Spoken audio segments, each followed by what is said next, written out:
Good evening, Tamara O'Dine with ABC News. Emergency crews in Gippsland have had a close call today with strong and gusty winds pushing out of control bushfires dangerously close to the town of Locksport.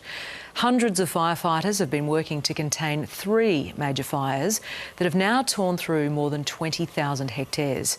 A large band of rain has just crossed the region, giving crews a helpful reprieve. But with the rapidly changing weather comes the next worry for emergency workers and residents, the potential for flash flooding. Here's where things stand tonight. Large swathes of Victoria's east are now on flood watch, from metropolitan Melbourne all the way to Malakuta in East Gippsland. Heavy rain is expected to continue over Bryagalong and the surrounding areas where 2 major blazes were burning. And in Locksport, residents have been forced to seek shelter. At its peak, 650 firefighters battled multiple out-of-control blazes in Victoria's east. It was crazy, It was probably 4 o'clock this morning, and it was probably Armageddon. Yeah, it was pretty scary. The last 24 hours overnight was very, very challenging. Significant winds. The fires ran again, crowning as it went down south. Fires in Gippsland that had been burning for days doubled or tripled in size, fanned by storms packing 130 km/h gusts. Paradise Beach and Golden Beach residents were told to prepare to evacuate. G'day mate, how's it going?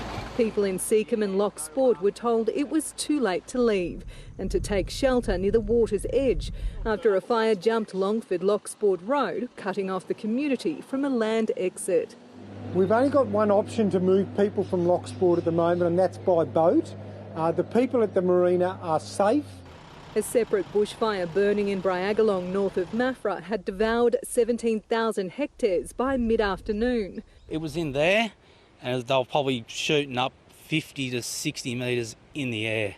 It was just vertical, and you can see the actual swirl of the fire. The cause of this fire is still being investigated, but authorities say the cause of some blazes are known. The unattended campfires, the private burns in this part of the state has contributed to some of the fires that we saw over the last 3 days. The dangerous winds fanning the flames during the day is being followed by rain. This rain will not extinguish these fires in the immediate short term, and the fires will continue to burn quite freely and remain active right up until dark tonight.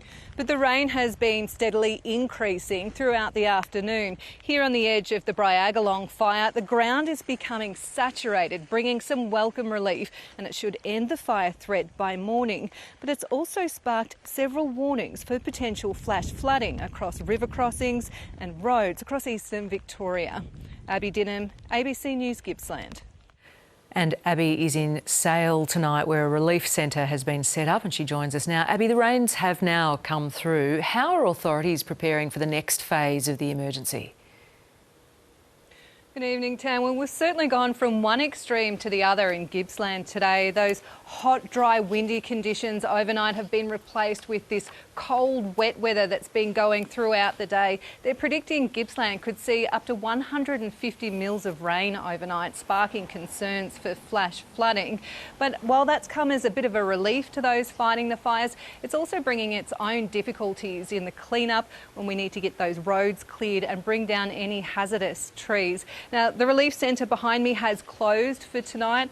At maximum, it had 50 people registered. When it closed, 7 people remained, and they've been found accommodation locally.